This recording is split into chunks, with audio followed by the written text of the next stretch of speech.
OK， 去到備課展示咧第5條啊，如果我想因式分解 6pq 加 9pr 嘅時候咧，一樣啦，揾翻公一式先 ，6pq 啦，同埋 9qr。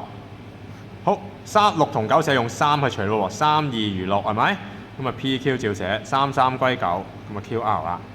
好，然之後仲有咩英文數字冇得再除咯，咁啊睇英文字母啦。P 有冇？冇喎，咁啊剩低 Q 咯。Q 有冇？咦，大家有 Q 喎，所以抽個 Q 出嚟。咁咧就 Q 約咗咧，剩低 2P。呢度 Q 約咗咧，剩低 3R。仲有冇？冇啦。如果快嘅，咁啊剩低公因式就係 3Q。如果可以再跳步，再偷快啲嘅咧，就可以直接寫括弧。2P 剩低嘅就寫度，3R 剩低就寫呢度。最後結果將個加拉埋落嚟，解決。